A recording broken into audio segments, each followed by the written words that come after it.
여러분 안녕하십니까? 오늘은 문화읽기와 도서관 5번째 챕터 소통과 문화읽기에 대한 얘기를 할까 합니다. 오늘이 문화읽기 파트 첫 번째 파트 문해력 이야기의 마지막 챕터입니다. 마지막 챕터를 문화읽기로 잡은 이유는 우리가 말하는 문해의 다른 말이 문화읽기가 아닌가라고 저는 생각하기 때문입니다.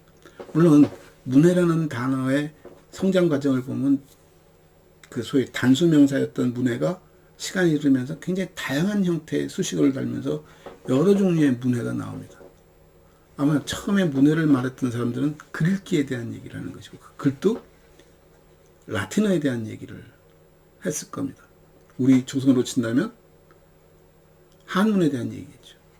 그러니까 당시 썼던 많은 사람들이 썼던 말과 글이 아니라 그들만의 독특한 특권을 갖고 있는 사람들이 나눴던 글에 대한 얘기가 그걸 아느냐 모르느냐가 자기의 성공하느냐 실패하느냐에 대한 얘기인 것이고 특권들이 갖고 있는 귀족들이 갖고 있는 양반들이 갖고 있는 힘이라고 생각해서 만든 말이 문해라는 말이었는데 그럼 그 이전에는 문해라는 개념이 없었을까? 용어는 없었을지 모르지만 있었을 거라고 합니다. 뭘까? 그게 우리에서 본능적인 얘기겠죠. 수렵사에서는 어떻게 하면 고기를 많이 잡을 수 있는가? 동물을 많이 잡는가? 어떤 방법으로 잡을까? 무기는 어떻게 만들까? 그거를 보고 들으면서 익혀가는 작업이 아마 그런 것들일 겁니다. 그리고 살아가야 할 것 아닙니까? 고기만 잡고 사는 것이 고기를 잡으면 불도 지펴고 굽기도 하고 먹기도 하고 그 소셜 그 사회 구성원들끼리 서로 살아가는 얘기 이런 것들이 합쳐져서 나타나는 것들이 뭘까? 문화죠. 그런 애는 정치, 경제, 사회, 과학, 작은 의미의 문화, 예술활동 같은 것 다 포함된 것이 문화라는 얘기고 그 문화를 알아가는 것. 그래서 우리가 문해에서 썼던 읽기에 대한 얘기. 그래서 그 문화를 읽어가는 능력, 읽어가는 힘. 문해의 다른 말이지 않을까에 대한 얘기고 그런 문화 읽기는 어떻게 형성되어지지? 어느 시대에 와서는 글자가 생기고 글을 이해하는 작업으로 넘어가기 시작했고 어느 시대에 가면은 미디어가 굉장히 힘이 커지고 다양해지면서 우리가 접하는 미디어들이 넓어지면서 어느 것이 옳은 얘기인지 모르는 권력에 대한 얘기 들을 수 있는 거죠. 이게 지역 간의 소통이 부전 속에서 일어나는 갈등에 대한 얘기고 서로 그 갈등이 어느 날 섞여 살고 모여 살 수밖에 없는 상황이 됐을 때 어떻게 하면 융합해서 살아갈 수 있을까에 대한 그런 것들에 대한 얘기. 수명이 길어지면서 젊은 사람과 노인층들이 격차가 생각의 격차가 커지면서 어떻게 하면 우리가 공존할 수 있을까에 대한 얘기. 그 어떻게 하면 우리가 서로 잘 소통할 수 있을까에 대한 얘기. 젠더에 대한 얘기도 굉장히 복잡해지고 있지 않습니까? 내가 이해하느냐 못하느냐 내가 그 그룹에 속하느냐 안 속하느냐를 넘어서 그들과 공존해야 한다는 생각에서 그들을 이해하려는 작업이 어떻게 일어나지? 그게 소위 체험이라는 방법으로 진행되어지고 그 체험을 전부 다 체험하기 힘들면 간접 체험의 방법을 쓰는 것이고 간접 체험 방법은 여러 가지 미디어가 있지만 그 중에서도 글자로 전달하는 힘이 엄청 크다는 것. 그건 곱씹는 것이 있고 시간이 있고 시간의 미학이지 않습니까? 책이라는 것은. 그래서 이런 것들의 얘기를 통해서 우리가 어떻게 그런 것들이 표현되어지고 전승되어지고 연결되어지는가에 대한 얘기. 그런 얘기를 오늘 할까 합니다. 출발은 간단합니다. 이 문화라는 것이 어떻게 딱 세팅 같은 무대 세트 같은 딱 변질되지 않는 고정된 환경에 대한 얘기 그 속에서 오가는 어떤 현상에 대한 얘기인가? 라고 놓고 본다면 알게 모르게 이거는 계속 변해가고 있는 것 아닙니까?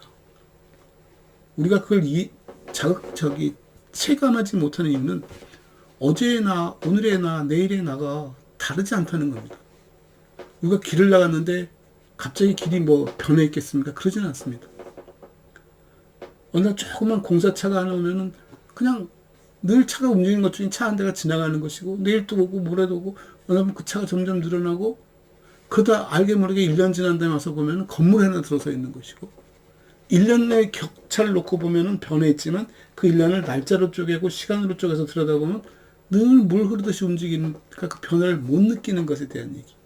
그게 문화라면, 이 문화는 분명히 과거도 있고 현재도 있고 미래도 있고, 그게 딱딱 끊어서 보면 많은 변화가 있지만 그 변화를 우리는 늘 바뀌는 거야 했을 때는 정말 부초 같은 인생이 되는 거죠. 어디로 흘러갈지 모르고 어떻게 될지 모르고, 소위 꿈이 없어지는 것이고 기대가 없어지는 것이고 목표가 없어지는 작업이 되니까 이건 아니겠다 싶으면 결국 나는 뭘 해야지? 붙잡는 거죠. 나의 과거는 어떻고 나의 조상들은 어땠고 지금의 내 미래는 어떻게 갈 것인가에 대한 자기 뿌리를 찾는 작업일 것이고, 그 뿌리를 찾는 것이 그걸 어떻게 이해하느냐에 대한 얘기죠. 한복 얘기를 하면 한복은 이런 게 한복이야. 그것도 지금 서로 투쟁하고 있지 않습니까? 왜 그게 한복이야? 이건 한복이 되면 안 돼. 한복이 뭔데? 근데 많은 사람들이 이게 한복이야 라고 공감할 수 있는 공감대역이 분명히 존재할 겁니다. 이 공감대역이 점점 넓어지면 한복은 그만큼 다양해지는 것이고, 그게 좀 좁혀지면 한복은 거의 고착화되겠죠. 그리고 어느 순간 한복이 없어질지 모른다. 이건 시대물이 되어버리니까. 100년 전, 200년 전 우리가 입었던 옷을 그때는 한복이라고 불렀어. 지금 달라지는 거겠죠. 용어만 달라지는 것이 아니라 없어질 수도 있는 겁니다. 그래서 전통을 알아간다는 것은, 전통은 변하지 않는 가치를 얘기하는 것이 아니라 이 문화 속에서 같이 녹아서 늘 그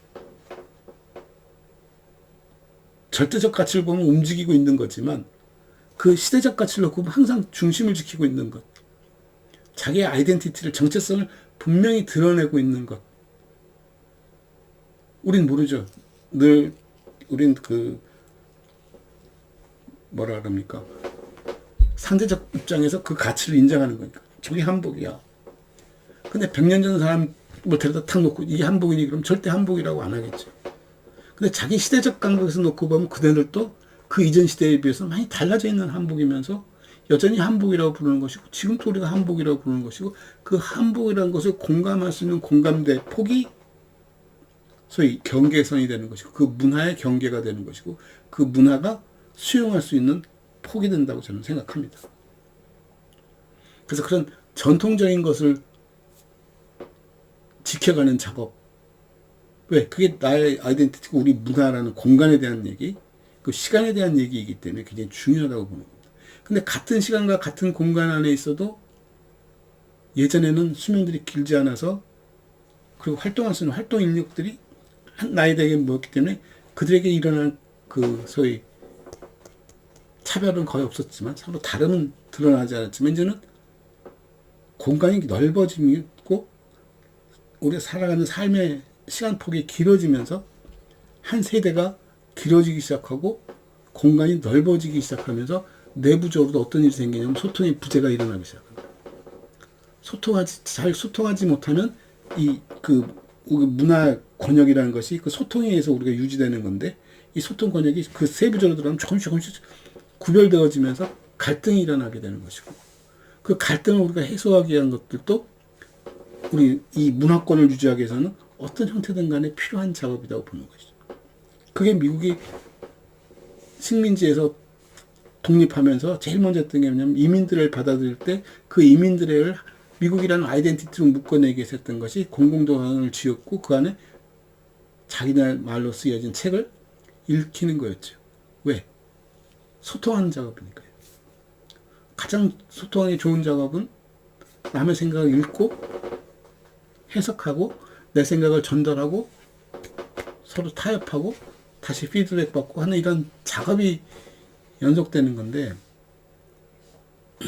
그때 체험이겠죠. 체험, 직접 체험도 할 수 있고 간접 체험도 할 수 있는데, 일단 상대를 알기 위해서는 체험이라는 절차를 겪어야 합니다. 그 사람의 말을 듣기도 하고 실제 그 사람과 같이 더불어 행동해 보기도 하고.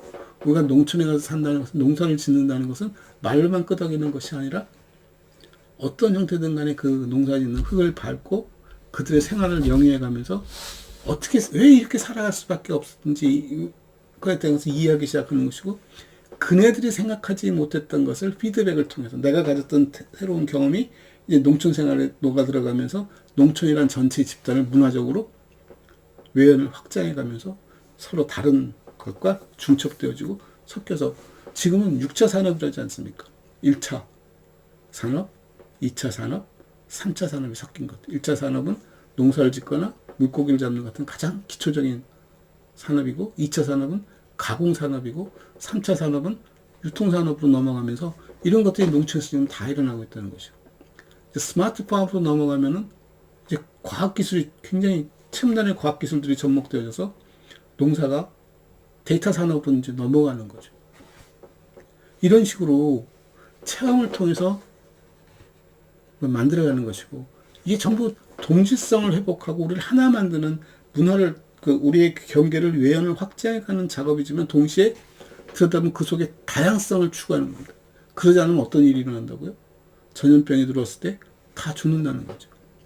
그러니까 이 다양함이라는 것은 생존을 위한 것이기도 하고 우리 서로가 공존하기 위한 방법이라는 것. 거기에는 틀렸다 맞았다의 논리가 아니라 흑백 논리가 아니라 서로 다름의 논리가 작용하는 것이고 그 다름 속에는 너와 나가 다르다가 아니라 조금씩의 차이를 아까 그 외연을 확장해 갈 때 내가 생각하는 중심에서 저 멀리 외연까지 어디까지가 나와 동질성을 갖고 있다고 생각하는 동질성에 우산 속에 집어넣느냐는 얘기고 우산을 얼마나 넓혀가느냐에 대한 얘기. 그런 것들 우리가 어떻게 표현했을까를 가지고 우리의 변화를 읽어가는 거죠. 어느 날 갑자기 미래가 뚝 떨어지는 것도 아니고 어느 날 갑자기 우리가 오늘 살아가는 게 아니라 과거와 현재와 미래가 연결되어 있다면 그런 것들이 어떻게 표현되어지지? 그 표현하는 방법에 대한 얘기, 표현하는 기술에 대해 따라서 우리가 말하는 문화라는 것이 문화를 읽는 행위, 소위 문화의 폭이 넓어짐을 얘기하는 것이죠. 과거 수백 년 동안은 우리는 글자를 깨우치는 것만으로도 충분히 우리 삶을 유지하는데 어려움이 없었다는 겁니다. 그런데 점점 기술이 발전하면서 시간과 공간이 짧아지기 시작하고 시간과 공간이 짧아지면서 급속도로 나타나는 서로 이질감들을 충격을 받아들이면서 이걸 어떻게 하면 극복할 수 있을까요? 굉장히 이제 어려운 얘기가 나오는 거죠. 세상은 빠른 속도로 가는데 이 빠른 속도를 추스리면서 가는 방법이 뭐지 하는 거죠. 어떻게 보면 교육이 해주는 역할이 그런 것들이라고 봅니다. 인간이 아마 교육을 받는 가장 오랫동안 교육을 받는 동물이지 않을까라고 저는 보는데 왜 그게 자꾸만 길어지지 하면은 예전에는 그냥 부모 밑에서 부모 일을 따라하면서 그 일을 배워갔습니다. 그러니까 오랜 수백 년 동안 같은 일을 쭉 반복하면서 그렇게 살아가는 게 그들의 얘기였다면 지금은 그 변화 속에서 다양성들이 서로 섞여가면서 더 다양해지기 시작하고 그 다양 속에서 내가 갖고 있는 기술들이 하루아침에 자꾸 변해가는 그걸 받아들이기 위해서 또 다른 문해력이 요구되어지는 것이고 그렇게 성장해 가고 있는데 그런 것들을 우리가 어떻게 표현하고 있고 어떻게 소통하고 있고 그런 얘기들이 이제 결국 그 문화읽기의 결정판 지식산업 얘기를 하는 것이고 도서관을 얘기하는 것이고 도서관이 문해일 수밖에 없는 얘기를 나누는 것이고 그 문해의 방법들이 딱 고착되는 것이 아니라 굉장히 다양하게 시대에 따라서 굉장히 다양성을 담보해 가면서 성장해 가고 있다. 저는 그게 우리가 필요한 문화읽기라고 생각하고 그 문화읽기의 가장 기본은 소통이라고 보는 이유이기도 합니다. 소통할 수 있는 가장 좋은 방법은 뭐니? 그럼 만나는 거죠. 만난다고 해서 꼭 얼굴을 대고 살갗을 서로 부비라는 뜻은 아니지만 서로 소통하기 위해서 서로 뭔가 데이터들이 주고받아지고 정보가 주고받아지고 생각이 주고받아지는 작업들이 필요하다. 그게 소위 말하는 아까 말한 외연을 확장해가는 하나로 만들어가는 그러면서 그 속에 굉장히 다양한 고리들이 있고 다양성들이 서로 부닥치고 섞이고 하면서 외연은 점점 커지고 우리의 큰 이 울타리 문화라는 울타리는 점점 넓어지고 그런 것들을 우리가 지금 말로는 계속 우리가 국제화 글로벌 얘기를 하는 건 뭐냐면 그들 간에 서로 이질적인 문화끼리 또 어쩌자는 겁니까? 외연을 키워가면서 충돌이 일어났어. 이 충돌을 어떻게 하면 자연스럽게 수용하고 더 큰 우선으로 키워갈 수 있을까? 그런 얘기를 나누는 게 좀 우리가 해야 할 일이지 않을까? 그래서 이 주제도 문화읽기와 도서관이라 해서 문화읽기의 가장 기본이 뭐지? 도서관을 얘기하는 것이고 도서관의 역할이 뭐지? 그게 문화읽기라는 거죠. 시대에 따라 다른 그 수백 년 전의 문화읽기는 책 읽기로 충분했다면 지금은 다양한 소통 활동들을 그러니까 책 읽기로 한정하는 것이 아니라 책이라는 매체에만 묶어두는 것이 아니라 그 행위를 소통이라는 방법을 쓰는 것이고 소통의 방법들을 다양하게 갖고 들어오는 거죠. 그럼 21세기는 뭐니? 그럼 21세기의 소통은 결국 우리가 기계하고 소통하는 것 아닙니까? 4차 산업혁명의 가장 기본은 기계와 인간의 공존에 대한 얘기입니다. 우리가 예전에는 기계를 가져다 쓰고 기계에 독립적으로 일을 구했다면 지금 기계와 더불어서 살아가는 얘기를 하는 것이고 이제 조금 더 성장하면 이 기계와 대화를 나누고 기계가 인간의 능력을 뛰어넘는 능력을 갖고 있는 기계들이 나오겠죠. 이미 디지털이라는 얘기를 하고 네트워크가 나오는 순간부터 우리 인간은 자기의 기억력을 확장하지 않습니까? 기억력을 확장했다고? 상상해 보십시오. 불과 수십 년 전만 하더라도 우리는 수백 개의 전화번호를 외우고 다녔습니다. 친구들 이름도 외우고 주소도 외우고 했는데 지금 외웁니까? 못 외웁니다. 왜?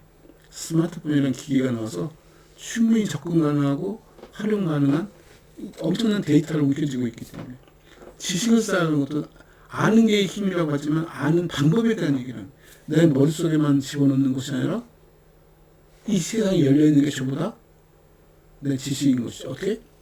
챗 GPT와 대화를 나누면 이 세상의 모든 것을 끌어다 줍니다. 다만 챗 GPT가 하는 행동과 나의 행동을 비교해보면 어떤 일이 생기냐면 따라하기의 문제와 독창적으로 창조적인 행위를 하는 사람의 문제가 생깁니다. 무엇인가를 독창적으로 창조적으로 하는 사람은 다른 사람이 쫓아오는 빌미가 되지만 내가 쫓아가고 있으면 아무도 나를 관심 있게 보지 않는다는 얘기죠. 왜? 그렇고 그런 집단 중에 하나니까. 그러니까 예전에는 대화를 나누면 서로 상이한 부분들이 보이고 창의적인 부분이 보였습니다. 근데 챗 GPT 쓰고 나니까 창의성이 없어지는 겁니다. 왜? 데이터를 이미 내가 가진 데이터와 상대편이 가진 데이터가 다 어떻게 같다는 얘기예요. 예전에는 그래서 정보가 힘이라는 얘기를 하죠. 아는 것이 힘이고.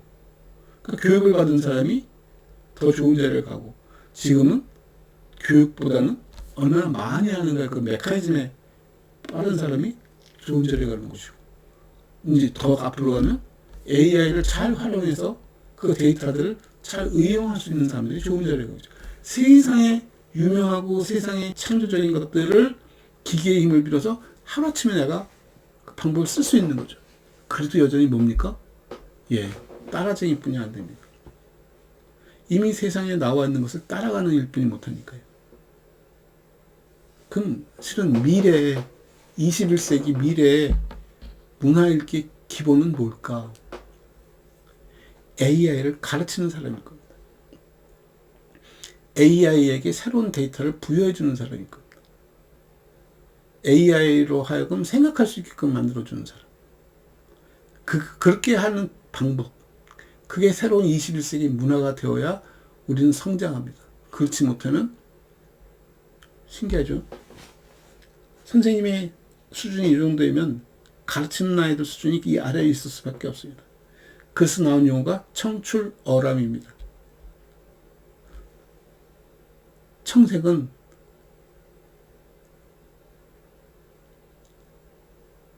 남색에서 나왔지만 남색보다 어떻다? 더 푸르다고 했어요. 청출어람, 청어람. 그 얘기는 뭐냐면 그럴 수 있는 사람들이 미래를 끌고 간다는 거죠. 그렇지 않으면 공멸합니다. 예전에 부족 국가들 생각해 보십시오. 시족 국가들. 농사 짓고 살거나 수렵하면서 사는 사람들이 다른 족을 만났을 때 어떻게 합니까? 이걸 능가하지 못하면 먹힙니다. 계속. 이런 식으로 미래 사회에서는 기계와 인간이 공존하는 것을 넘어서 인간이 기계로 하여금 기계를 학습시키는 원천이 될 수 있도록 노력하는 작업. 좀 여담이 됐습니다만 저는 그게 문화읽기의 21세기판 문화읽기의 방법론이지 않을까? 라고 생각해 봅니다. 감사합니다.